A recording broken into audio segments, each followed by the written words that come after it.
Estamos vivendo uma hora americana.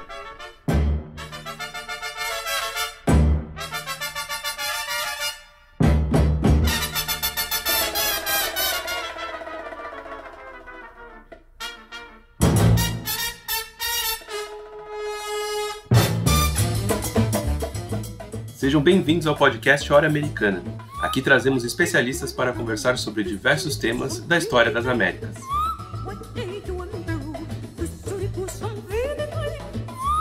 Meu nome é Caio Pedrosa e estão aqui meus companheiros Luiz Calil, Rodolfo Gautier, Priscila Pereira e André Ferreira.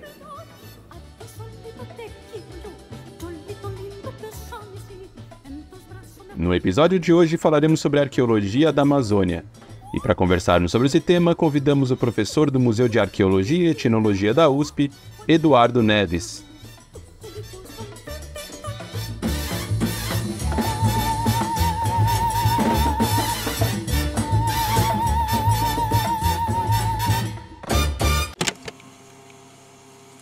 Eu sou Lailson Camelo da Silva, conhecido o Garrafinha. Em 64, eu pescava pirarucu e jacaré. E nós vinha subindo aqui à margem do rio e se surgiu um bando de porco. E esse bando de porco nós saltamos para matar um porco. Vamos matar um porco, vamos matar um porco. Que eu cheguei aqui dentro. Tinha vaso, tinha bacia, tinha forno escorado. Eu pensava que os donos talvez estivessem aqui perto, né? E voltamos, deixamos os porcos e voltamos. Só que quando foi nos anos 80, eu resolvi vir aqui. E só acertei por causa dessa árvore. Eu fui quem dematei essa área toda, que era dentro da mata. 30% fui eu que destruí. Inocente, sem saber o que era, ajudei a destruir. Eu fiz um curso de guarda-parque e passei a cuidar desse sítio. Já veio gente de todo lado do mundo aqui. Ela me chama muita atenção porque ela, uma pedra furada, por este lado da pedra, que também pode ser o desenho de um rosto de uma pessoa, isso tudo me chamou a atenção. Tudo eu observei antes dos arqueólogos aqui. O marco que eles fizeram para eles saberem do tempo.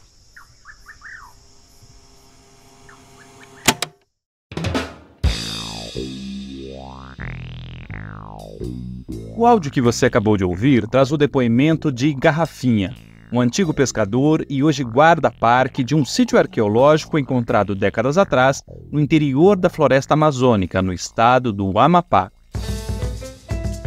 Segundo pesquisas recentes, esse local foi construído há mais de 1000 anos e permaneceu sendo utilizado por séculos pelas populações indígenas locais para a realização de cerimônias, rituais e, talvez, como observatório astronômico.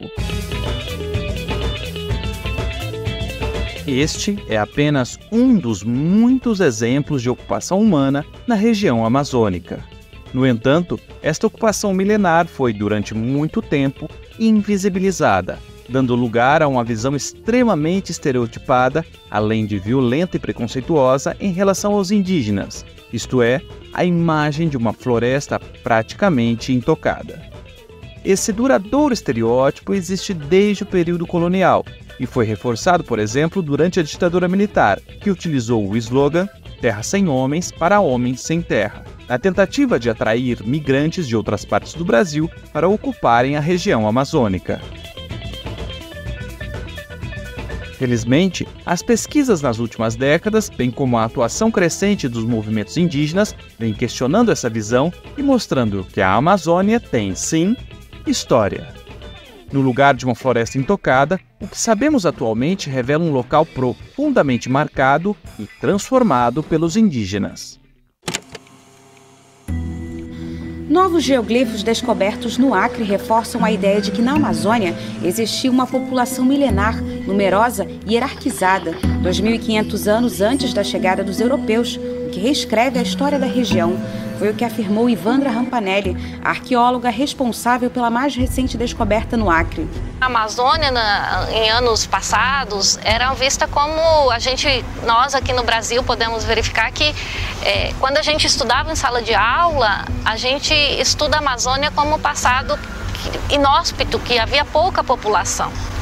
E essas estruturas arqueológicas que estão aparecendo aqui demonstram ao contrário, que sim, que poderia ter existido uma população densa, uma grande população organizada e hierarquizada que vivia aqui.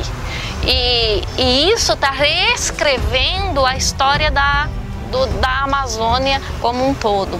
Os geoglifos são figuras construídas em encostas de colinas ou em planícies, usando a técnica de adição de terra ou pedras, com tonalidades escuras de origem vulcânica, como um mosaico.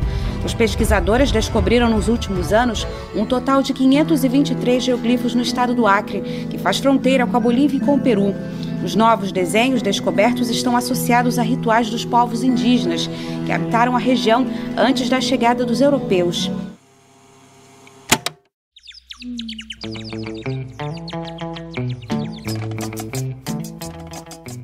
As centenas de geoglifos encontrados no Acre, mencionados na reportagem que você acabou de ouvir, são apenas um dos muitos exemplos que podem ser citados para falar da presença humana na região. Outros exemplos são as pirâmides de terra batida, que chegavam a alcançar 20 metros de altura e foram descobertas recentemente na Amazônia boliviana, e as tradições cerâmicas encontradas em diferentes partes da floresta.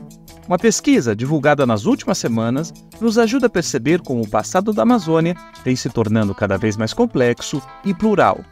O coletivo de pesquisadores de diversas instituições vem mapeando o solo da floresta com uma espécie de radar que emite raios laser, em busca de informações sobre o que se encontra abaixo da vegetação. A pequena região mapeada até o momento revelou mais de 2 dezenas de estruturas como vilas e geoglifos. Essas descobertas levaram os pesquisadores a divulgar a estimativa de que a Amazônia possui mais de 10 mil monumentos e construções ainda a serem descobertos. Esses dados revelam uma floresta cujo passado conhecido se encontra em intensa transformação, se afastando cada vez mais da imagem de um local isolado no tempo e no espaço, que só passaria a sofrer intervenções a partir da chegada dos europeus.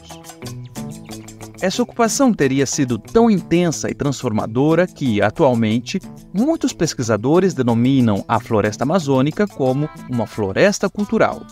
Esse impacto transformador da ação de grupos indígenas na região pode ser visto através da localização de determinadas árvores, como a castanheira, que só é explicada a partir da atuação humana. O mesmo ocorre em relação ao manejo de algumas plantas, como a diferenciação entre a mandioca brava, venenosa, e a mandioca doce, comestível. No entanto, o caso mais simbólico é o da chamada terra preta, um tipo de solo muito fértil em que geralmente se encontram vestígios de ocupação humana. Embora ainda exista muito a ser pesquisado em relação à origem da terra preta, é provável que o surgimento desse tipo de solo esteja diretamente ligado à ação, intencional ou não, dos grupos humanos que viviam na região. Esses casos que acabamos de mencionar se juntam a muitas outras descobertas recentes que reforçam a percepção de que, ao invés de uma Amazônia intocada pelo homem, devemos encará-la como uma floresta que só existe como a conhecemos hoje, graças à atuação dos grupos indígenas que a transformaram durante milhares de anos. Outro aspecto que vem sendo cada vez mais explorado pelos pesquisadores é a pluralidade de culturas e formas de ocupação do solo e de relação com a natureza. A imagem estereotipada do indígena amazônico como algo homogêneo remete aos relatos coloniais de padres e exploradores que escreveram sobre a região desde o século XVI. Os religiosos muitas vezes identificavam os indígenas de forma genérica e pejorativa, como bárbaros grupos nômades, além de projetarem uma série de referências que não fazem sentido algum para as culturas locais, como as Amazonas, figuras da mitologia grega que acabaram nomeando a região. A esse respeito, a propósito, vale a pena ouvir o nosso episódio 56, sobre a invenção dos índios pelos europeus, que ajuda a entender como surgiram alguns dos estereótipos relacionados aos indígenas e à natureza da América. Como todo estereótipo, estes revelam muito mais a visão preconceituosa de quem os formula ou adota do que aqueles que são alvo de preconceito. A Amazônia foi ocupada por uma infinidade de grupos e culturas com formas de vida bastante distintas. Mais do que isso, evidências cada vez mais numerosas revelam uma região marcada por migrações, conflitos, alianças, relações de troca, que impossibilitam reduzirmos seus habitantes a uma categoria genérica ou homogênea. Como podemos perceber, quando falamos sobre a Amazônia, o plural é muito mais interessante do que o singular. Essa ocupação múltipla, complexa e transformadora, entretanto, não resultou na destruição da floresta. Durante milhares de anos, as culturas indígenas transformaram profundamente a Amazônia, mas nunca colocaram a sua existência em xeque. No entanto, nos últimos séculos e de forma acelerada nas últimas décadas, a criação de pastos para a agropecuária, a monocultura de produtos como a soja, o garimpo, entre outras práticas, vem causando um processo de destruição talvez irreversível da floresta. Por 50 milhões de anos, a Amazônia lidou com desafios climáticos dos cataclismos naturais que ocorreram ao longo da história da Terra de uma maneira extraordinária. Ela sempre foi capaz de, digamos assim, de se recuperar. Ela teve uma resiliência muito grande. E o que nós vemos hoje é que a floresta, finalmente, o que eu estou chamando de calcanhar de Aquiles, ela não sabe lidar com motosserra, com trator com correntão, com essas invenções demoníacas, né, de destruição, e com fogo, principalmente com fogo. E o fogo, em particular, ele tem um efeito como se diz, de comprometer o mecanismo de chuvas, porque produz fumaça e fuligem. A fumaça e a fuligem secam as nuvens de chuva na Amazônia, e quando isso acontece, chove muito menos durante o período que é o período mais vulnerável da floresta para incêndios, que é esse período atual, né, o período da seca, e secando e pegando fogo, a floresta cada vez mais vai perdendo a sua resiliência. A gente está destruindo as vantagens que o Brasil tinha, ou ainda tem, de certa forma, com relação à abundância de chuva, com relação a, como o Tássio bem colocou, a sequestro de carbono e outros benefícios, sem falar na biodiversidade amazônica, que é uma riqueza imensa que está se perdendo, está se calcinando lá. Então, por todos os ângulos que a gente olha, a gente vê que a floresta está chegando muito próximo, se já não passou, e parte dela já passou do ponto de não retorno. Como podemos ouvir nesse trecho da entrevista do pesquisador Antônio Nobre, os desafios enfrentados atualmente pela Amazônia são gigantescos e ultrapassam qualquer fronteira nacional. É importante lembrarmos que, apesar de 60% da floresta estar no Brasil, ela está longe de ser uma floresta brasileira. A Amazônia se estende por quase todos os países da América do Sul, em territórios pertencentes a Bolívia, Colômbia, Equador, Guiana, Peru, Suriname e Venezuela, além da França, através da Guiana Francesa. Sua destruição acelerada não irá refletir apenas nos países em que ela se encontra, mas gerará reflexos por todo o continente e, em última instância, por todo o planeta. Diante desse imenso desafio que coloca em xeque o futuro da floresta, é importante olharmos para o seu passado. Como a floresta amazônica se formou? Quando os seres humanos chegaram à região? De que forma os grupos indígenas ocuparam e transformaram a floresta? O que as pesquisas recentes revelam sobre o passado da floresta? Para essas e outras questões, temos prazer em receber Eduardo Neves, professor titular e diretor do Museu de Arqueologia e Etnologia da Universidade de São Paulo, a USP. Antes, porém, vamos com o Calil, que traz a dica da hora desta semana. Tá tudo tremendo. A dica de hoje é o livro Sobre os Tempos do Equinócio, 8.000 anos de história na Amazônia Central, do nosso entrevistado, Eduardo Neves. que foi lançado no ano passado pela EDUSP. O livro mostra de forma muito acessível o processo de ocupação dos seres humanos na Amazônia, que acaba inviabilizando vários estereótipos que ainda hoje são repetidos, sobre uma região vazia, inóspita, atrasada, em suma, uma região que não teria história. E, na verdade, o que o livro mostra é que não só tem, mas tem muita história, ou, na verdade, até histórias para falar. Para isso, o autor articula a sua experiência de décadas de estudo de campo na região com um panorama de outras pesquisas recentes, apresentando alguns dos principais debates acadêmicos a respeito da floresta, por exemplo, a data de chegada dos seres humanos na região e como que foi o desenvolvimento dessas sociedades ao longo do tempo. Isso faz com que o livro apresente uma Amazônia muito mais rica e plural, que gera uma série de questionamentos no leitor, não só sobre a floresta ou o passado dela e dos seus habitantes, mas sobre temas bem mais amplos, como o que nós entendemos pela ideia de Estado, civilização, progresso, além de mostrar várias outras coisas, como, por exemplo, formas diferentes de se viver e se relacionar com a natureza, com os animais e com os outros seres humanos. Fica a dica, então, sobre os tempos do equinócio, do professor Eduardo Neves, publicado pela EDUSP em 2022.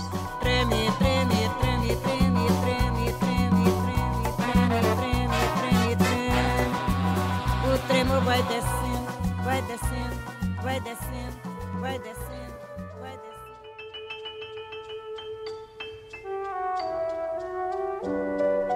Você está ouvindo Hora Americana. Olá, ouvintes do Hora Americana. Vamos iniciar mais uma entrevista do nosso podcast.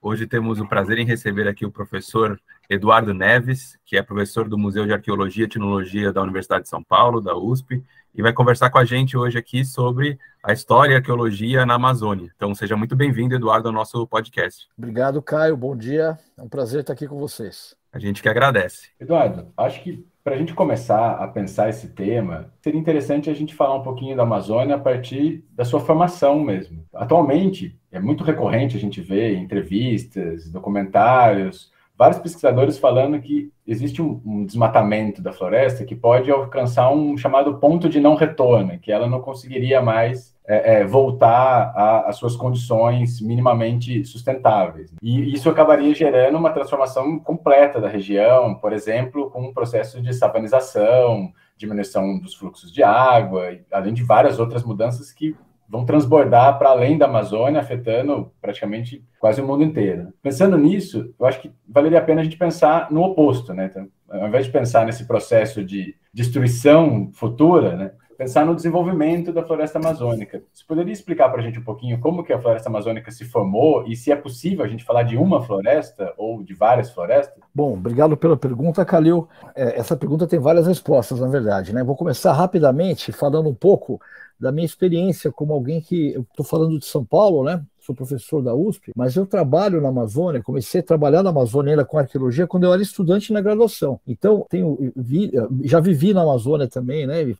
Realizei etapas de campo muito longas, né? De muitas semanas, né? E alguns meses até. Então, eu tenho uma experiência, posso falar que eu tenho uma vivência pessoal que é muito forte na Amazônia, estou sempre lá. E o que acontece? Há mais de 35 anos, né? Eu tenho trabalhado na região. E eu sou testemunha um pouco dessa história recente de destruição que a Amazônia tem sofrido. Eu olho para... Eu me lembro de lugares que eu conheci antigamente, que eram regiões que estavam bem preservadas, que hoje em dia foram modificadas de maneira muito drástica por causa do avanço, né, do desmatamento e do ataque ao modo de vida das populações tradicionais da Amazônia. Então isso tem acontecido. Se a gente olhar para os mapas da Amazônia, por exemplo, de desmatamento na Amazônia nas últimas décadas, a gente vê que esse processo ele não foi homogêneo, né, ele se modificou também. Houve avanços que aconteceram também, mas a gente percebe que tem uma tendência que é muito negativa, que é de destruição da Amazônia. Isso traz um contraste muito grande sobre o que a gente conhece, o que a arqueologia tem mostrado para nós, sobre essa história da presença indígena na Amazônia, né? Eu tenho tentado usar o termo, até falo sobre isso um pouco no livro, né, sobre os tempos do equinócio, tenho tentado dizer que o termo pré-história, ele é um termo que ele é anacrônico e ele também é colonialista, quando a gente pensa no passado, não só da Amazônia, né, mas no passado do nosso continente americano. Eu prefiro falar em antiguidade ou em história antiga. antiga. E essa antiguidade da Amazônia mostra para nós uma história de presença indígena que é muito antiga, que tem pelo menos 12 mil anos, talvez até mais do que isso, né? A gente pode dizer também, baseado nas informações que a gente tem agora, que havia entre 8 e 10 milhões de indígenas vivendo na grande Amazônia, não só na Amazônia brasileira, né? Mas na Panamazônia, na época da chegada dos colonizadores europeus, da invasão europeia, no início da invasão europeia, e que essas populações, elas transformaram e criaram a Amazônia que a gente conhece hoje em dia.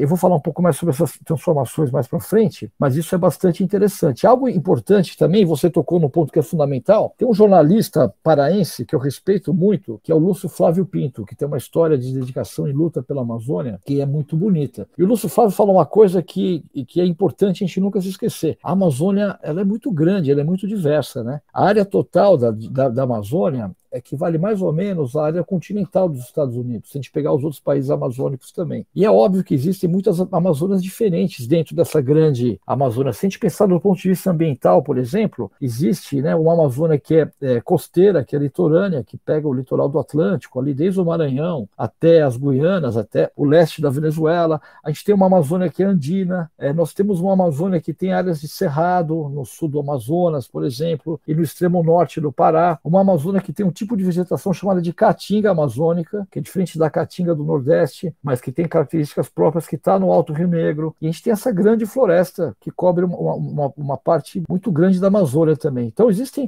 várias Amazônias dentro da Amazônia, apenas do ponto de vista ambiental e geográfico. Culturalmente também, essa Amazônia é muito diversificada. Então é importante entender essa diversidade da Amazônia para que a gente possa pensar sobre o passado e o futuro dela também. E finalmente, a Amazônia inclui 9 países. Interessante, eu trabalho com arqueologia amazônica há muitas décadas, e uma coisa muito interessante é que a arqueologia da Amazônia ela sempre foi meio globalizada, assim, né? A gente tem pesquisas feitas além daqui do Brasil, né? Mas também na Bolívia, no Peru, no Equador, na Colômbia, na Venezuela, nas 3 Guianas. E esses países têm histórias coloniais muito diferentes entre si, e têm histórias políticas diferentes também. Então, a arqueologia da Amazônia ela sempre teve uma dimensão continental que é muito interessante. Sempre houve um intercâmbio muito grande entre os profissionais que trabalham fazendo pesquisa com arqueologia nos diferentes países amazônicos. Isso acho que dá uma qualidade interessante para o tipo de trabalho, desafios muito grandes, mas uma qualidade muito interessante para o trabalho que a gente faz. E o grande desafio, eu acho, hoje para nós, como eu falei no começo dessa resposta, é fazer pesquisa. Nós somos testemunhas dessa história de destruição que tem acontecido nas últimas décadas. Isso força com que a nossa pesquisa não se refira apenas ao entendimento do passado, que é algo que é fundamental, a gente tem que fazer, mas também tentar de alguma maneira construir algum tipo de engajamento com essa grande crise socioambiental, política, que atravessa essas Amazônias hoje no presente. Bom, Eduardo, uma questão muito comum que se tem, né, quando se pensa nos estereótipos envolvendo a Amazônia, é a ideia de que esse é um território vazio. No entanto, muitas pesquisas recentes têm mostrado que a presença humana na região é muito antiga e transformou profundamente toda essa região amazônica. Então, nesse sentido, você poderia explicar como e quando se deu a chegada dos seres humanos nessa região e como que eles ocuparam esse território que é tão vasto? Então, existe, de fato, uma imagem que é política, né? Que é essa ideia de vazio, né? De que a Amazônia nunca foi uma região muito densamente ocupada. E essa imagem, ela reflete alguns valores, né? O primeiro deles é o que eu chamaria de racismo ambiental. É uma visão negativa sobre as regiões tropicais. A ideia de que os trópicos tenham sido um berço, né, ou locais antigos de presença humana e também de mudanças tecnológicas e culturais expressivas. Isso na verdade, uma visão que que alimentou todo o colonialismo europeu, né, no neocolonialismo a partir do século XVIII, século XIX principalmente. Né? Os trópicos são locais para extração de recursos. Né? E até hoje, na verdade, aqui no Brasil, a gente reproduz essa relação com a Amazônia, uma relação de colonialismo interno. Né? Eu estou falando aqui de São Paulo, e essa visão que a gente vê muito comum aqui no sul, no sudeste do Brasil, de que a Amazônia tem que servir para alguma coisa, algo tem que ser extraído da Amazônia para ser de utilidade para quem não está na Amazônia. A última coisa agora é a energia, né? Esses grandes projetos das hidrelétricas que são catastróficos, né? Belo Monte, Santo Antônio, Giral, e antes disso, na época da ditadura, Tucuruí também, que não geram muitos benefícios para quem vive nessas regiões, mas o objetivo desses projetos é gerar energia para fora, mineração, tem outros exemplos também. E essa visão, ela se construiu, existe uma questão que vem desde antes do iluminismo, né, lá na Europa, que é essa visão meio negativa sobre as zonas tórridas, as regiões tropicais. Ela tem uma história intelectual que se remonta, na verdade, à Roma antiga. Mas ela também tem uma questão concreta que tem a ver mais recente, que tem a ver com a história do colonialismo europeu na Amazônia, né? Nós sabemos que, apesar da gente nós temos a presença de cronistas portugueses e espanhóis na Amazônia desde o século XVI. Esses primeiros cronistas relatam regiões densamente ocupadas pelas populações indígenas. Mas quando os primeiros viajantes, cientistas, iluministas vêm para a Amazônia no final do século XVIII, a partir de meados e final do século XVIII, eles já vão ver uma região que foi muito esvaziada nos 2 séculos anteriores pela presença colonial portuguesa e espanhola, né? A presença militar portuguesa na Amazônia brasileira, ela se constitui a partir do século XVII. E a gente tem relatos de doenças que foram espalhadas por esses militares portugueses e missionários também portugueses, e a gente tem relatos de uma ação bélica, né, direta, de guerra, de extermínio contra as populações nativas aqui da região, contra os povos originários. Quando os primeiros viajantes os primeiros cientistas, naturalistas, passam a viajar pela Amazônia no século XVIII, eles vão ver uma região que aparentemente não, de fato ela está esvaziada. Mas esse esvaziamento resulta muito mais dos processos históricos nos séculos anteriores à colonização do que propriamente um fenômeno antigo da presença indígena na região. E uma outra coisa que agrava um pouco esse quadro também é que na Amazônia, normalmente, a rocha nunca foi utilizada como matéria-prima de construção. Os materiais utilizados foram o solo, foram a madeira e foram a palha. Então, regiões que eram ocupadas anteriormente foram esvaziadas, a floresta cresce sobre esses locais e esses primeiros naturalistas não conseguiam enxergar nas estruturas de terra, por exemplo, que compunham esses antigos assentamentos, a evidência da presença indígena anterior na região. Mas se a gente faz essa filtragem, digamos assim, se a gente tenta entender, né, a dimensão histórica do colonialismo e o impacto que ele teve, e também olhando diretamente para os dados arqueológicos, a gente sabe que tem gente vivendo na Amazônia pelo menos há 13 mil anos. Tem um sítio arqueológico importante chamado Caverna da Pedra Pintada, que fica em Monte Alegre, no Pará. E esse sítio, as escavações que têm sido realizadas ali, mostram para nós que a presença indígena na Amazônia, ela se inicia há mais ou menos 13 mil anos atrás. E esses primeiros habitantes da Amazônia são ancestrais diretos dos povos indígenas que vivem até hoje na região. É por isso que, do ponto de vista da arqueologia, essa tese do marco temporal, ela não faz o menor sentido, né? A ideia de que tem que se fixar uma época, em 1988, para determinar a presença indígena,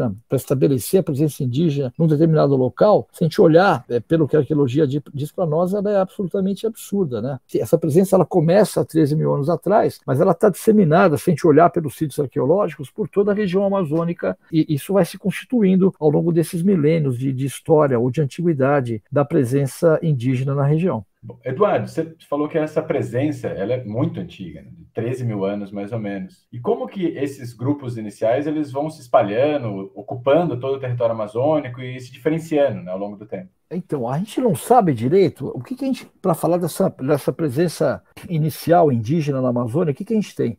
A gente tem contextos arqueológicos, né, sítios arqueológicos em algumas regiões que mostram para nós essa presença, então, né, a partir de 13 mil anos atrás. A gente tem, por exemplo, aqui na Amazônia brasileira, em Monte Alegre, com datas que chegam até mais ou menos 13 mil anos. Nós temos na região da Amazônia colombiana, na bacia do rio Guaviare, datas que chegam ao redor de 12 mil anos. A gente tem aqui, né, no Alto Madeira, no Brasil, contextos que têm mais de 9 mil anos. Na região do rio Xingu também, coisas ao redor de 11 mil anos. Serra dos Carajás também, 9 mil anos, 8.500 anos, 9 mil anos. Quer dizer, tem vários lugares da Amazônia onde a gente vê a presença indígena já com datas anteriores a 9 mil anos atrás, né? E agora, a gente não sabe direito quais foram as rotas de ocupação do continente. O que a gente pode falar, que é muito interessante, é que esses sítios mais antigos, esses contextos mais antigos, eles mostram um padrão interessante de reocupação. Parece que esses grupos ficavam bastante tempo no mesmo lugar. Eles deviam ser populações com muita mobilidade, né? Eles não deviam morar o ano inteiro, não deviam passar todo o ciclo anual no mesmo lugar, mas as evidências arqueológicas mostram que eles voltavam periodicamente para esses lugares. E a gente tem desde cedo a evidência do quê?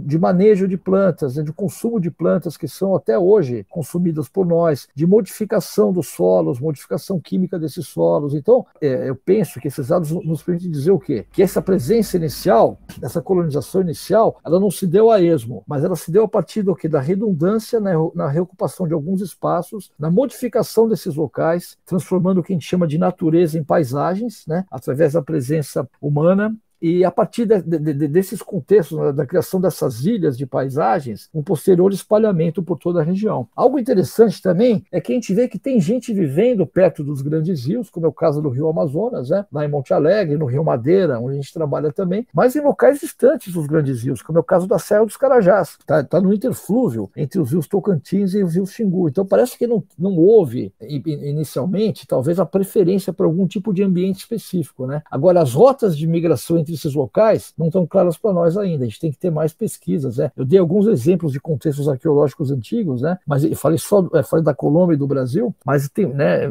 existe uma quantidade imensa de sítios que a gente não conhece ainda com essa antiguidade, e eventualmente a gente vai conseguir definir melhor esses caminhos de ocupação, né?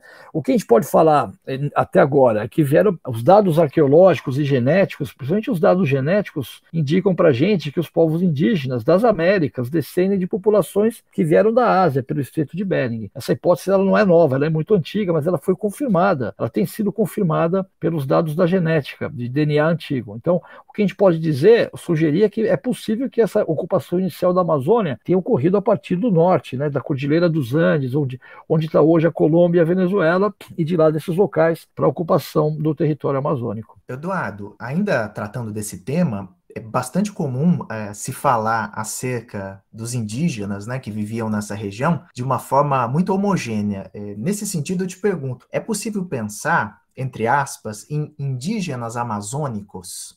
Como é que esses grupos humanos se diferenciavam no tempo e no espaço? Uma coisa interessante que a arqueologia mostra para nós é que desde cedo a gente vê um quadro de diversidade cultural muito grande na presença indígena na Amazônia. E aí isso tem também vários desdobramentos.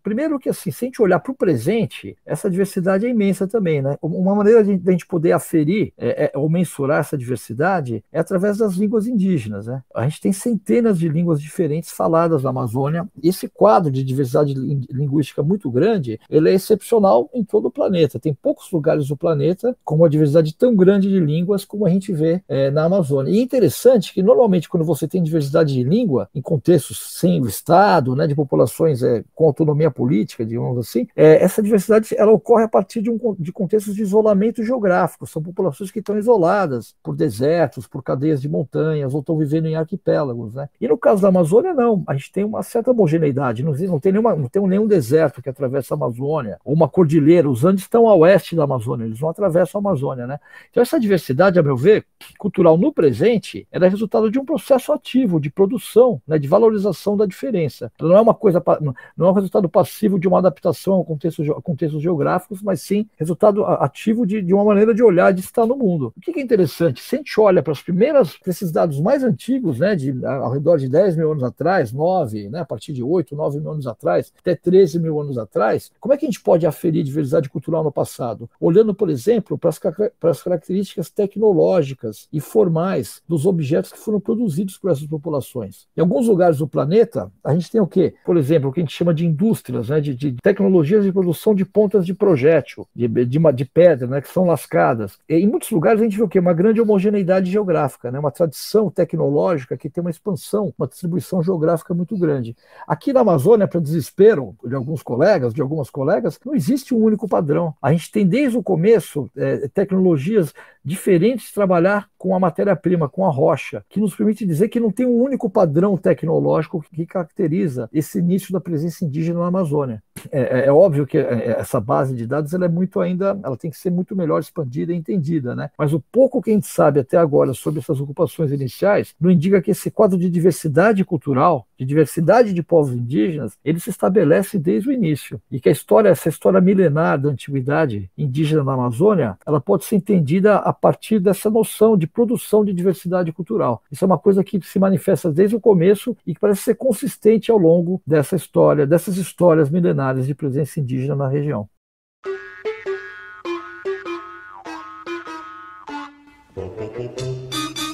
Oi, eu sou a Maria Clara. Oi, eu sou o Paulo e nós somos integrantes do Hora Americana. Gostaríamos de te convidar para conferir os conteúdos publicados das nossas redes. Afinal, o episódio nunca acaba nessa horinha aqui. Muitas das temáticas e dicas mencionadas por nossos convidados e convidadas serão retomadas por lá. E praticamente todo dia tem postagem nova. Então é isso. Nos acompanhe também nas redes sociais do Hora Americana e não se esqueça de nos avaliar nas plataformas de áudio. Encontramos vocês lá.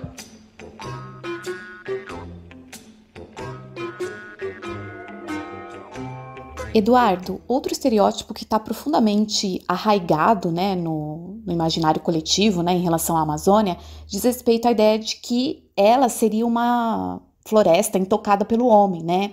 Isso também vem sendo muito questionado e desmontado pelas pesquisas das últimas décadas, que falam muito mais de uma floresta antropogênica em que a atuação humana tem sido fundamental. Você poderia explicar um pouco sobre o conteúdo destas pesquisas recentes e o que seria esta floresta antropogênica?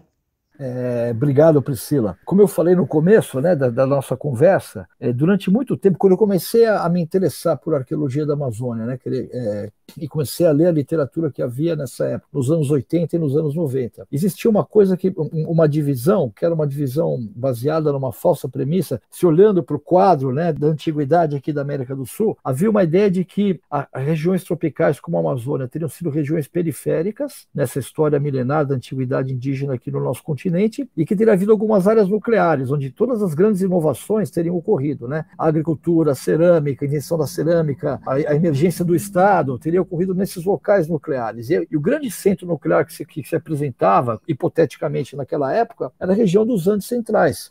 Isso não é à toa, né? Os primeiros conquistadores espanhóis que chegaram aqui na América do Sul, né?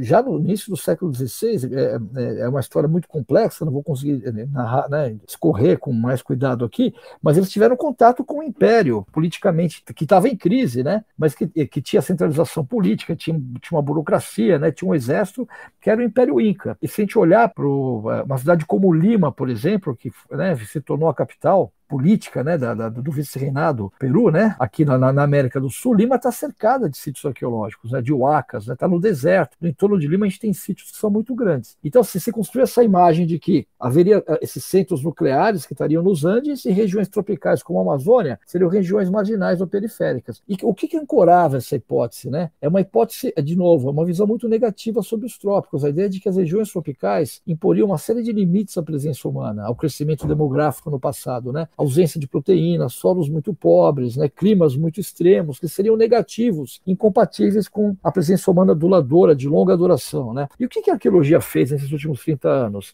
A grande contribuição conceitual tenha sido derrubar essas hipóteses que a gente chama de deterministas, né, o que a gente chama de determinismo ambiental, essa noção de que a natureza teria imposto, né, limites muito sérios à presença humana no longo prazo. A gente percebe que a arqueologia tem permitido isso, né, que na verdade a Amazônia, como eu falei anteriormente, ela foi densamente ocupada, de que a ocupação humana da Amazônia ela é muito antiga, ela tem milhares de anos, ela é tão antiga quanto outras partes aqui do continente americano, e mais do que isso, de que os povos que viveram na Amazônia foram modificando a natureza ao longo do tempo. Isso é muito importante, por quê? Porque critica aquela ideia de que haveria, né, uma vez mais, limites muito fixos e muito rígidos à presença humana aqui na região. E as evidências que a gente tem de modificação ambiental são muito grandes, né? Por exemplo, os solos antrópicos, que nós chamamos de terras pretas, que são solos que são muito férteis, são procurados até hoje em dia pelo cultivo pelas populações tradicionais da região, indígenas, beiradeiras, ribeirinhas, quilombolas, e nós sabemos que esses solos foram produzidos pelos povos indígenas no passado, a partir de mais ou menos uns 5.500 anos atrás. E de maneira mais sistemática, digamos assim, a partir de 2.500 anos atrás. Isso é muito interessante, por quê? Porque dentro daquelas hipóteses deterministas às quais eu me referi anteriormente, né, aquelas ideias de que haveria limitações ambientais à presença humana, indígena na região, um dos fatores mais importantes apontado como um dos fatores limitantes mais importantes apontado por essas hipóteses teriam sido os solos. A ideia de que os solos amazônicos eles eram muito pobres e não teriam permitido o estabelecimento, por exemplo, de uma agricultura mais permanente na região amazônica. E as terras pretas mostram para nós que, na verdade, os solos foram modificados pelos povos. De fato, em muitos lugares da Amazônia, os solos têm baixa fertilidade, mas a presença dessas terras pretas indicam para nós de que os povos do passado tinham a capacidade de modificar esses solos e criar solos que são extremamente férteis, estão entre os mais férteis conhecidos no planeta hoje em dia. Uma outra coisa que ajuda a falsificar essas ideias deterministas também, por exemplo, é a presença da cerâmica. Nós sabemos hoje que as cerâmicas mais antigas produzidas nas Américas foram produzidas inicialmente na Amazônia, em diferentes lugares da Amazônia, né? E só depois as cerâmicas vão aparecer em outros contextos, por exemplo, na região andina. Então essa ideia de que as áreas tropicais do nosso continente teriam sido marginais ao longo da história da antiguidade indígena aqui da região, elas não são amparadas pela evidência empírica. A gente sabe que houve inovações importantes, como é o caso da cerâmica, como é o caso do cultivo de plantas, da domesticação de plantas, que aconteceram primeiro aqui na Amazônia e depois algumas dessas plantas, por exemplo, o cacau, que era uma planta super importante na Mesoamérica, na região que hoje em dia inclui o México, a Guatemala, né? É uma planta que tem uma origem amazônica, que era cultivada já há mais de 5 mil anos, que saiu daqui e foi lá para a Mesoamérica, né? Então a gente sabe que a Amazônia foi um centro importante de produção do que a gente chama de agrobiodiversidade, de transformação da natureza e de que algumas inovações tecnológicas importantes no nosso continente ocorreram antes na Amazônia e depois em outras partes aqui. Na Amazônia e outras regiões tropicais, como o litoral do Caribe na Colômbia, como a costa do Pacífico do Equador, e depois, a partir desses centros, essa tecnologia se expandiu para outras partes do continente. Então existe uma inversão total que aconteceu nos últimos, eu diria, 20 anos, assim, daquelas antigas ideias deterministas, né, que colocavam as regiões tropicais como marginais no contexto da antiguidade, né, da história indígena do nosso continente. Bem, Eduardo, tem um outro aspecto que permite problematizar essas visões mais homogeneizantes, né, ou generalistas sobre a região amazônica e os habitantes, né, da região, que diz respeito à relação com povos de outras partes da América do Sul. Tem alguns meses, por exemplo, nós fizemos aqui no Hora Americana uma entrevista com a professora Cristiana Bertazzoni sobre os povos andinos. E ela fez várias referências aos contatos desses grupos, né, com os povos amazônicos. Você pode falar aqui para o ouvinte do Hora Americana um pouco sobre esses contatos com a região andina e também com outras partes do atual território brasileiro?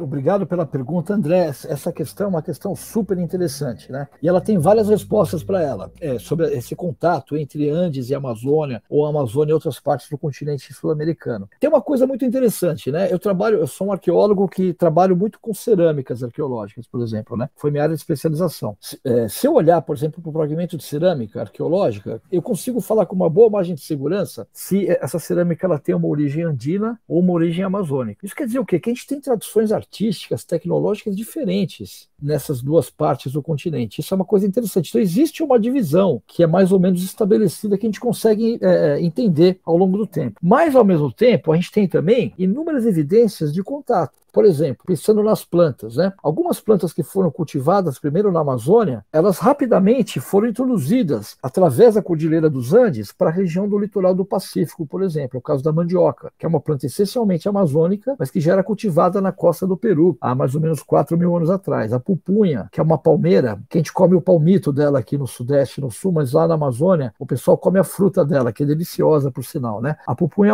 é uma fruta que é consumida no norte da América do Sul, na Colômbia, mas até na América Central, Costa Rica, Panamá, né? Já falei do cacau, que é uma planta amazônica, que era cultivada até a Mesoamérica. O tabaco, que é uma planta que vem da periferia da Amazônia, do sudoeste da Amazônia, e que era cultivada no século XVI, desde a região do Rio São Lourenço, no Canadá, até aqui o sul do nosso continente. A planta que tinha maior distribuição de cultivo era o tabaco, juntamente com o milho, que é uma planta que vem da Mesoamérica, mas chega aqui na América do Sul há milhares de anos atrás, e há 6 mil anos já estava na Amazônia também. Então a gente tem plantas viajando o tempo inteiro de um lado para o outro.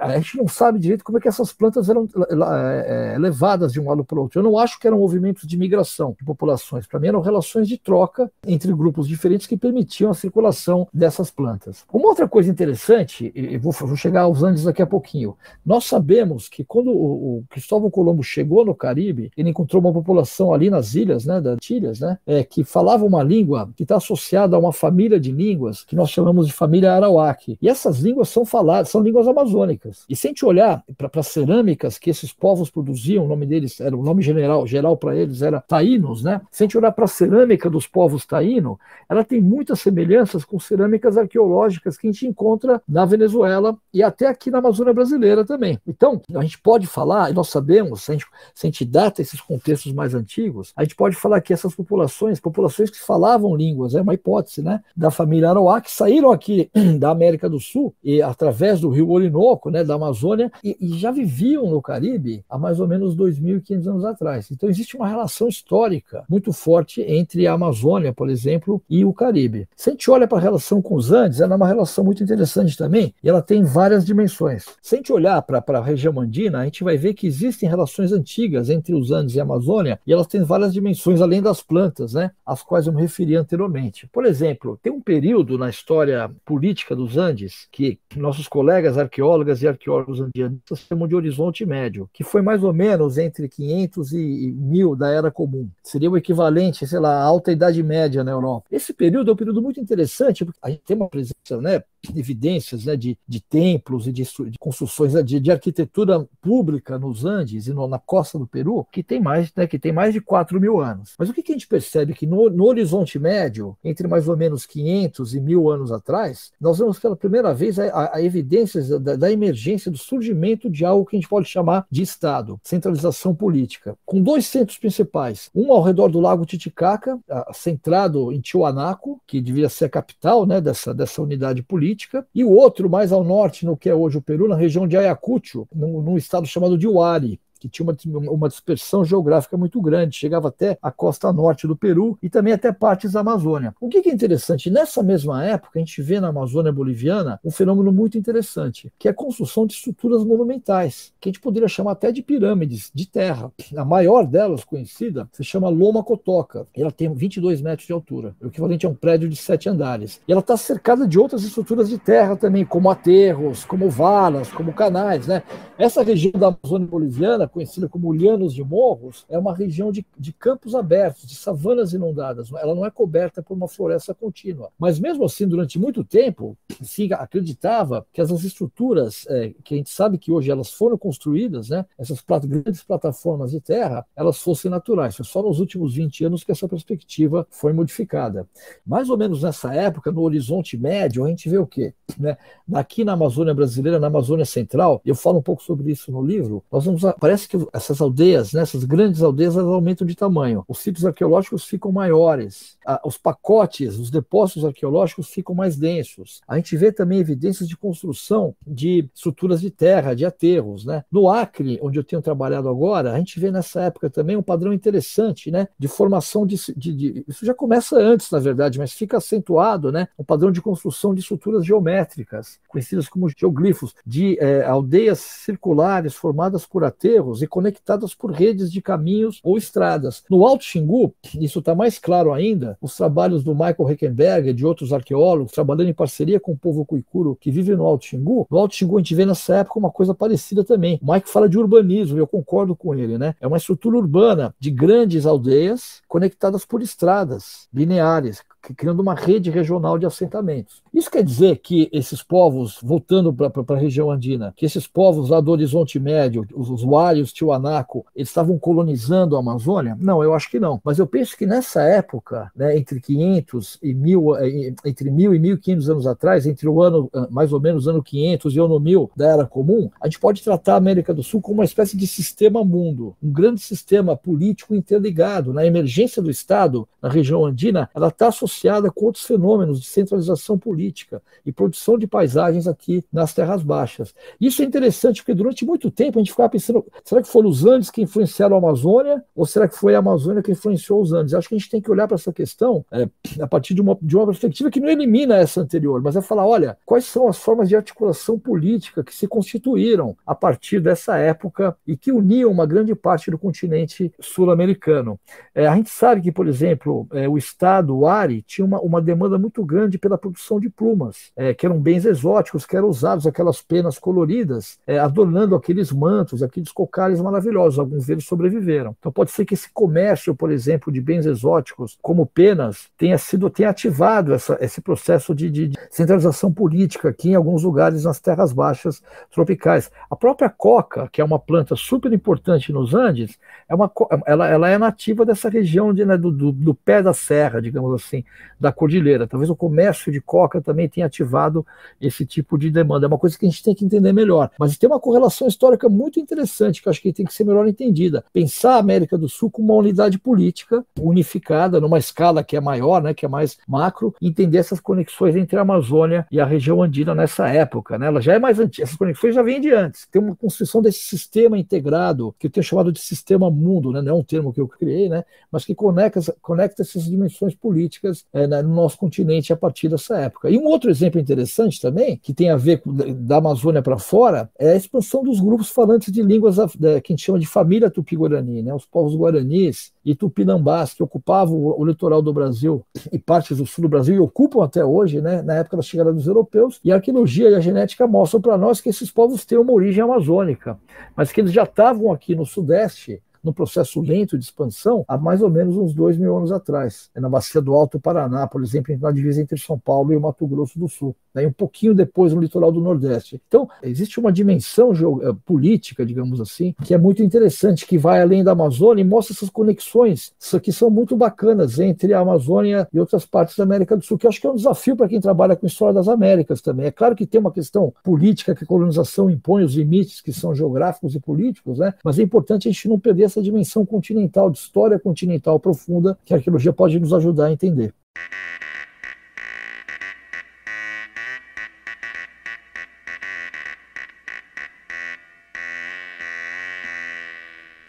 Você está ouvindo Hora Americana.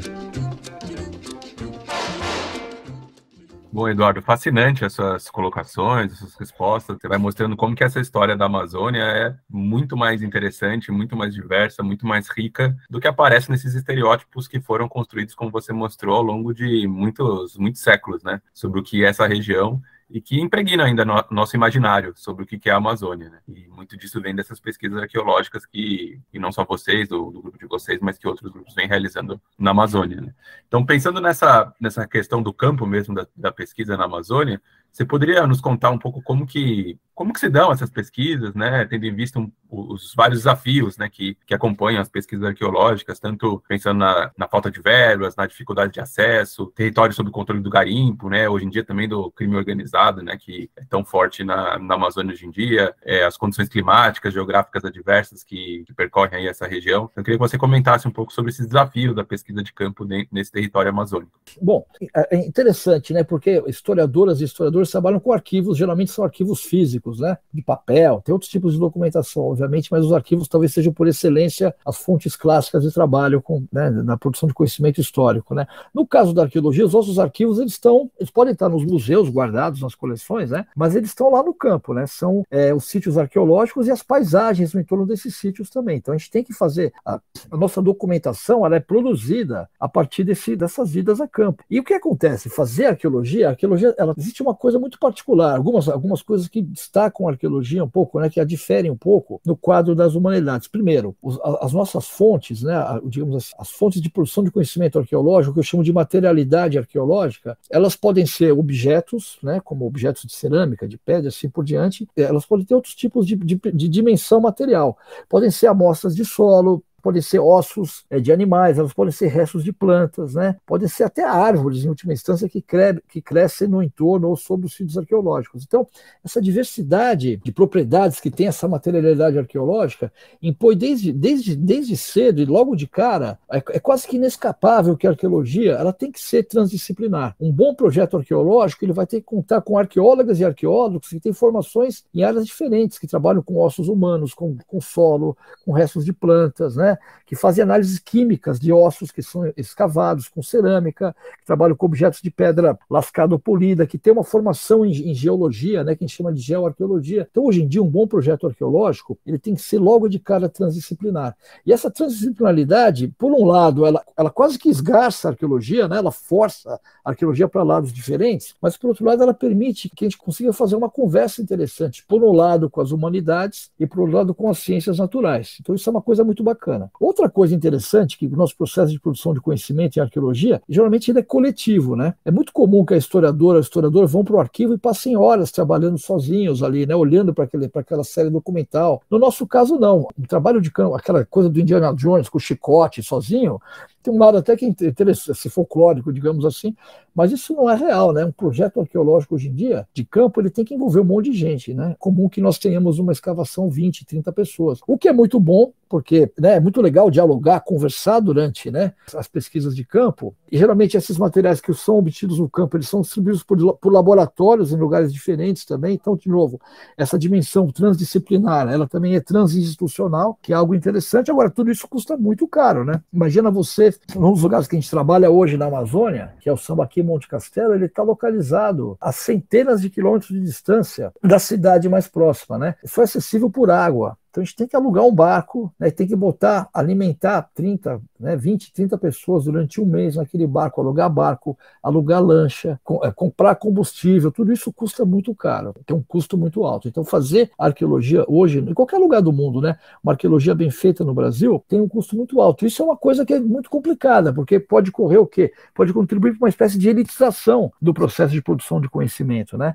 Uma etapa de campo arqueológica pode custar mais de 100 mil reais, o que obviamente é muito caro num país tão desigual como o nosso. Então existem várias questões que têm que ser colocadas aqui também. Primeiro, para que fazer arqueologia de campo? Para que gastar tanto dinheiro num projeto num país onde a gente tem muita gente passando fome ainda, né? A gente tem que ter uma razão muito clara para poder justificar esse tipo de investimento de recurso público, né? No meu caso, por uma série de razões, por eu estar ligado a uma instituição aqui de São Paulo, eu consigo ter apoio da FAPESP, que tem sido muito generosa e tem financiado as nossas pesquisas na Amazônia há mais de 20 anos. Bom, isso é uma coisa. Uma outra coisa que é importante ressaltar aqui é essa mudança, né?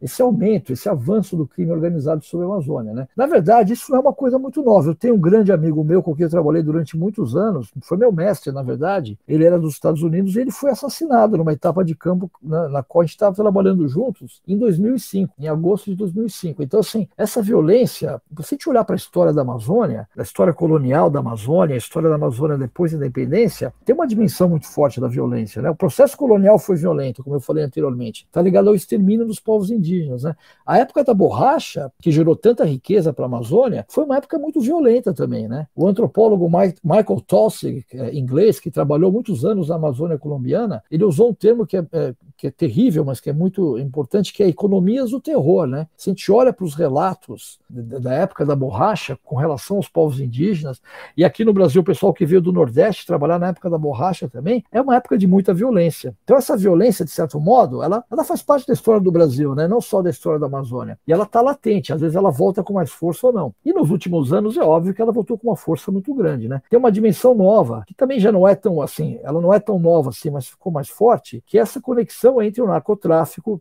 entre a extração ilegal de madeira, entre o garimpo ilegal, né? Essas coisas todas, uma lava o dinheiro da outra, e essas coisas se retroalimentaram, ganharam apoio quase institucional, né, no Brasil, não, né, acho que todo mundo sabe por quê, nos últimos anos. E quando a gente faz arqueologia, por exemplo, eu trabalho em regiões de fronteira hoje em dia, né? Por uma razão que não é interessante, eu sempre trabalhei em regiões de fronteira, na fronteira com a Colômbia, na fronteira com a Guiana Francesa, hoje em dia trabalho na região da fronteira do Brasil com a Bolívia, e o narcotráfico é muito forte nessas regiões, então isso sim coloca além dessas questões todas que eu falei, dos custos muito altos, né? Existe uma questão de você trabalhar em regiões que são regiões potencialmente passíveis dessa violência. Por outro lado, as pessoas que a gente encontra no campo, os moradores dessas regiões, que são indígenas, mas que são colonos também, né, que estão ali mais recentemente, são pessoas maravilhosas, são pessoas generosas, que nos recebem muito bem e que nos ensinam muita coisa. E tem uma outra coisa também, que acho que para fechar essa resposta, que é essa questão que hoje em dia, esse papel político que a arqueologia tem para a Amazônia, né? Ao demonstrar a presença antiga dos povos da floresta nesses locais, que são áreas de conflito e de contestação hoje em dia, a arqueologia tem uma força muito grande, ela pode ter um papel importante e falar, olha, né, a presença indígena aqui, ela já é contada pelos indígenas, né? Eles falam sobre isso, né?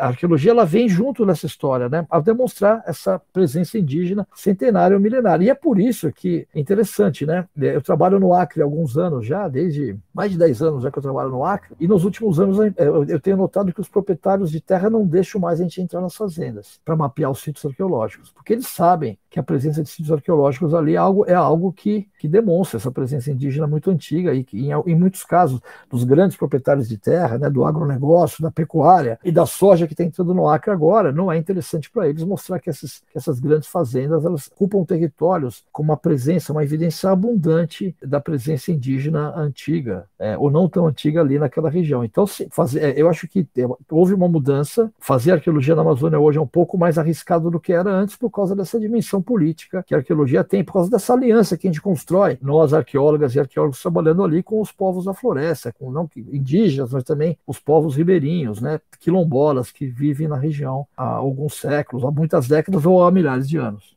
Eduardo, você poderia explicar para a gente o que é a etnoarqueologia e, sem perder de vista a historicidade das sociedades indígenas amazônicas da atualidade, como é que se dá essa relação entre os habitantes do passado e os atuais indígenas da região?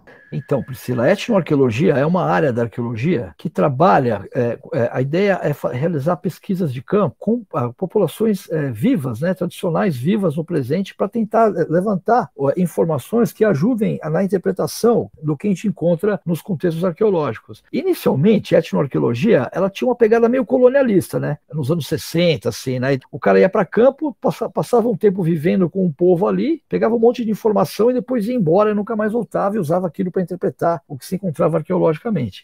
Aqui no Brasil, a gente tem uma etnoarqueologia que é diferente, que é muito engajada, né? Eu tenho uma colega aqui na USP, a professora Fabiola Silva, que tem um trabalho maravilhoso, por exemplo, com o povo Assurini, que é um povo indígena da região do Xingu, com quem ela trabalha há mais de 20 anos.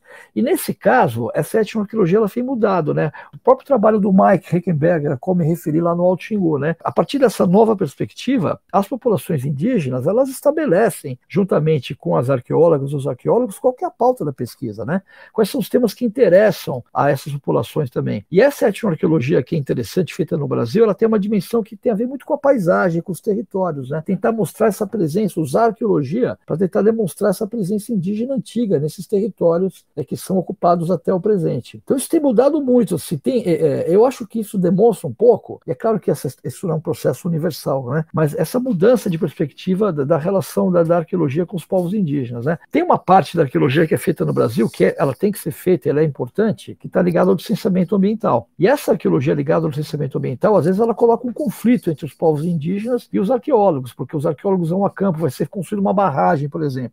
Tem arqueólogos que vão para campo e falam, olha, não tem evidência de presença indígena aqui, atestada pela arqueologia, e autoriza a construção desse tipo de empreendimento. Muita gente não gosta disso, porque esse tipo de avaliação, na verdade, ignora outras maneiras de construir essa ligação com a paisagem que tem os povos indígenas. Então tem uma parte da arqueologia que está mais ligada aos empreendimentos que às vezes entra em conflito com as populações indígenas. Mas tem uma outra parte da arqueologia, que é uma arqueologia de quem está na academia, né, nos institutos, nos museus, nos departamentos acadêmicos, que aqui no Brasil, na Amazônia, está muito ligada às demandas das populações indígenas. Isso não é só uma questão puramente ideológica, obviamente, né? Se fosse um alinhamento puramente ideológico, isso poderia esvaziar a nossa capacidade, né, de produção de conhecimento científico, né? Mas ela parte também desse reconhecimento, dessa relação muito íntima e muito antiga entre esses povos indígenas e os seus territórios. E o que é legal também, a gente tem nos últimos anos as políticas de ação afirmativa que têm permitido o ingresso de povos indígenas, né, na universidade, para estudar arqueologia também. E isso tem mudado muito essa relação da arqueologia acadêmica com as populações tradicionais, tem permitido um enriquecimento muito grande da nossa disciplina, né, e a construção de alianças que são muito mais interessantes nesse processo de produção de conhecimento. Então eu acho que tem uma mudança para melhor que aconteceu nos últimos anos, né? Tradicionalmente os povos indígenas eram vistos como, né, eram objetificados, digamos assim, e hoje em dia eles são parceiros nesse processo de produção de conhecimento, o que, a meu ver, é algo que é muito mais rico e mais interessante. Para a gente fechar, e pegando o gancho aí dessas mudanças positivas que você apontou, eu acho que vale a pena a gente continuar nesse período mais próximo, mais contemporâneo, e pensar um pouquinho como que essas descobertas sobre um passado muito remoto da Amazônia ajudam a impactar em questões atuais, né? Como Por exemplo, questões em torno de lutas de demarcação de terras, garimpo e o vai e não vai interminável a respeito do marco temporal que está já há anos em debate e que mesmo com decisões acabam gerando outras indecisões, assim. Além de pensar coisas para o futuro, né, como a exploração de petróleo na foz do Rio Amazonas, enfim, como que o diálogo entre essas questões do presente e as descobertas de um passado se dão na prática? Bom, Calil, essa pergunta também ela tem várias respostas, né? Eu acho que a primeira delas é qual? Obviamente, todo mundo aqui é historiador, né? A gente não quer viver como se vivia há 6 mil anos atrás ou há 2 mil anos atrás. A gente vive hoje no presente, né? Mas, assim, é interessante olhar para essa história, né, da presença indígena na Amazônia. Ela mostra que a gente tem a Amazônia que a gente conhece hoje em dia, e acho que isso vale para o Cerrado também, para a Caatinga, para os outros biomas do Brasil, a Mata Atlântica, né? Esses biomas foram formados num processo que eu chamaria de coevolutivo, com os povos que vêm habitando, que os habitam há milhares de anos. Então não dá para separar a presença indígena da formação desses biomas. Nesse sentido, essa ideia de que eles estão lá para ser explorados, né, que é um presente da natureza, ela é totalmente falsa. Ela não tem nenhum embasamento nos dados científicos. Essa é a primeira coisa. A segunda questão é que eu acho que a gente vê um contraste muito grande, né? Hoje em dia no Brasil o agronegócio é uma potência, inegavelmente, né? Ele gera algum tipo de riqueza. Eu não sei até que ponto essa riqueza é bem distribuída, né? Mas isso é uma outra questão. Mas o impacto ambiental que ele tem é imenso e social também, né? E o uso que ele faz de recursos é muito intensivo, né? Pesticida, né, de fertilizante, tem uma ligação muito forte com a indústria do petróleo, né? Com o capital financeiro, depende muito, né, de subsídios diretos ou indiretos do governo. Acho que é importante subsidiar a produção agrícola, sem dúvida nenhuma, né? Mas é uma lógica de produção que não está voltada para a resolução, né? O pessoal fala que o agronegócio produz alimento, mas a gente tem muita gente passando fome no Brasil, né? A quantidade é muito mais commodity para exportação do que arroz, feijão, por exemplo, né? Então, assim, é uma lógica que eu acho que, a meu ver, não está levando o mundo para um lugar interessante, mas ela faz um uso de recursos que, a meu ver, a torna insustentável, né? A quantidade de água que é usada no agronegócio industrial hoje em dia, através dos pivôs de irrigação, por exemplo, ela é imensa, né? E essa água, ela vem da onde? Ela vem dos lençóis freáticos, direto ou indiretamente. Cada pivô de irrigação desse sozinho são milhares de litros de água que são usados por dia. Quer dizer, essa água não vai estar aí para sempre, né? Ninguém sabe qual que é, né, o uso que se faz dela, qual que vai ser, quanto tempo vão durar essas reservas, né? Então eu não sei, eu acho, sem falar na mudança climática, né? O que está acontecendo agora, esse ano está mostrando isso para nós cada vez mais, né? Secas, né? Fortes aqui no Sudeste, né? Um calor atípico aqui em setembro, em São Paulo, de onde eu falo, esses ciclones extratropicais no sul do Brasil, né? Acho que já é o 4º esse ano lá no Rio Grande do Sul, quer dizer, são processos cada vez mais acelerados de mudança climática que resultam em parte também dessas estratégias de produção, esse agronegócio monopolista. Então, assim, tem um contraste muito grande entre o que aconteceu ao longo do tempo no passado, a produção dessa agrobiodiversidade numa outra escala, outras tecnologias, né? Outra maneira de estar no mundo, e essas atividades econômicas do presente que geram muito dinheiro no curto prazo, mas que, a meu ver, são insustentáveis. Se você perguntar para mim, eu posso falar como arqueólogo que essas estratégias agroecológicas da Amazônia, elas têm milhares de anos e produziram a Amazônia que a gente conhece hoje em dia, mas não consigo te dizer se o jeito que a gente produz, né, alimento hoje no agronegócio no Brasil Central vai sustentar nos próximos 30 anos. Eu acho que não. Eu acho que é insustentável por causa desse uso intensivo, predatório, né, o desperdício de comida, sem falar sobre isso, né, que é feito dos recursos naturais. Então o contraste é muito forte. E eu acho que, como arqueólogo, o meu papel, de novo, não é falar a gente tem que viver como se vivia no passado, mas é apontar para essas diferenças. A gente vive num mundo que está em crise socioambiental. Eu tenho 3 filhos, né? Tem um monte de aluno e aluna, né? Quer dizer, eu acho que a gente tem que, nosso papel como cientista e cidadão é contribuir criticamente, falar, olha, desse jeito não vai dar certo. Essa luta é uma luta muito difícil no Brasil hoje em dia, né? A gente tem um Congresso que é dominado, né? Existe um lobby poderosíssimo feito pelo agronegócio, que tem muita força, e que ele tem um lado que é truculento, que é muito visível, né? Mas tem outro lado que é muito sofisticado também. Não é todo mundo que está envolvido com o agronegócio que pensa dessa maneira, retrógrada, eu diria, né?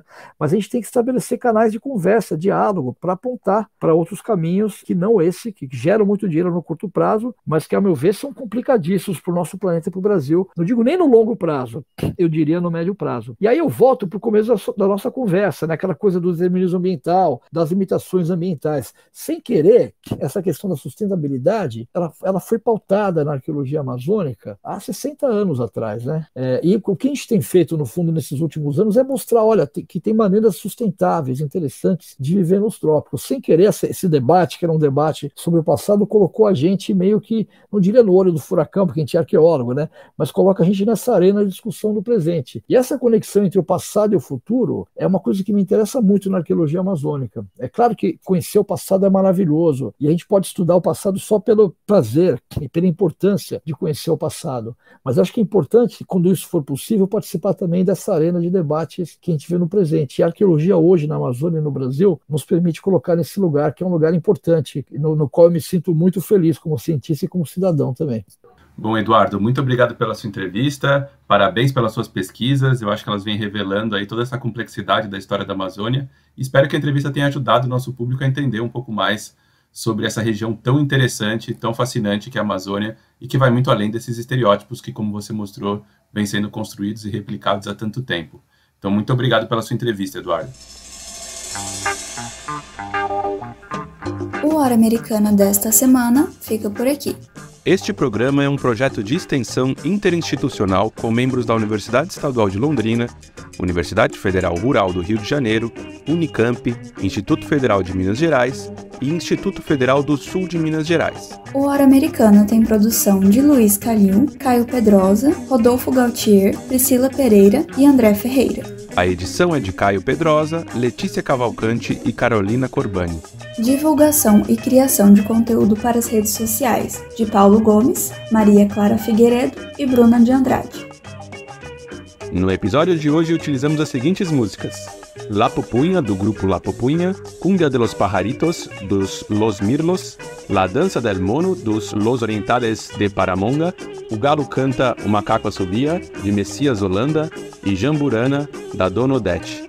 O Hora Americana pode ser escutado nas principais plataformas de podcast, na Rádio e TV Unicamp e na Rádio do Instituto Federal de Minas Gerais. Daqui a 2 semanas, voltamos com mais um episódio. Até lá!